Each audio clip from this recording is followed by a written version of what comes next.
2023 is here, and with the new year, there could be changes and rules that could impact your money. I'm here with Cathy DeWitt Dunn, President and CEO of DeWitt & Dunn Financial Services. Good morning. Good morning. Thank you for having me again. Thank you for joining us. Again, it's good to see you. So tax day will be here before we know it. So what tax changes should we be aware of as we prepare to file? Yeah, well, the biggest one, there's several. The child tax care credit and the child tax care dependent credit have all been reduced. So the child tax credit has been reduced to $2,000, and the child tax care dependent credit has been capped for one dependent at $3,000 and $6,000 for multiple dependents. Also, charitable deductions. Last year, a lot of people were feeling very charitable, and if you were a single filer, you were able to deduct $300 off of your taxes, or if you were filing as a couple, you would be able to receive a $600 deduction. Well, that's all gone away. So that break is not available. So if you're going to itemize your taxes and you exceed your standard deduction, you can then make that deduction on your taxes. The other big change this year, a lot of people are breathing a sigh of relief, is Form 1099-K. The IRS has put that off until the end of this year for tax year 2023, not for the taxes you're currently doing. So if you are receiving money of a side job and you're receiving money on PayPal, Venmo, Zelle, or one of those apps, and you're providing a service and you're receiving over $600 of income, you will have to report that at the end of this year.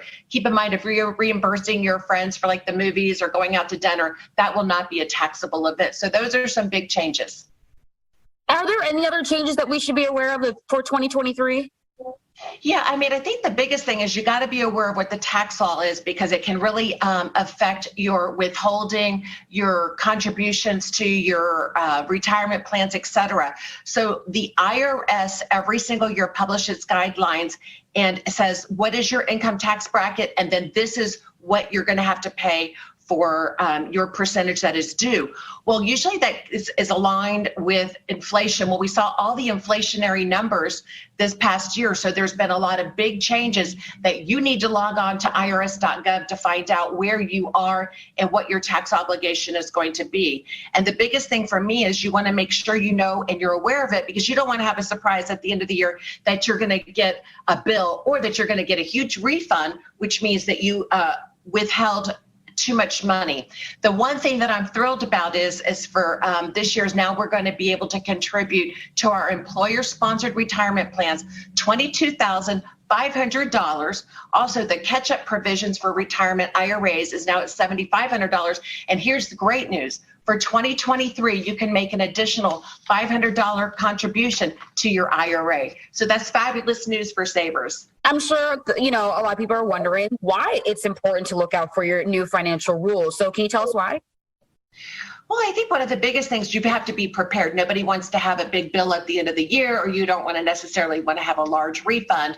And planning, really, to understand the tax laws and where you're at, you really need to go onto irs.gov, because I think the biggest thing is it's going to impact your savings and your retirement future. And I just want to tell everybody that you really need to also take a look at your portfolios, because we've seen high interest rates, we've seen market corrections. So you really want to have some strategies in there that give you the protection, so you will make sure that that money's going to be there for the rest of your lives when you go to retire. So just make sure, if you have any questions, you can text me at dewittandunn.com or go onto our website and send me some questions. And just Happy New Year to everybody. And tax planning is here, but some great changes for 2023. Well, thank you so much for taking the time to speak with me about this important information. And we're going to have all of the information that you just mentioned on our website at fox4news.com. I can't thank you enough. It was good to see you again, my friend. Have a good day. Yes, you too. Thank you.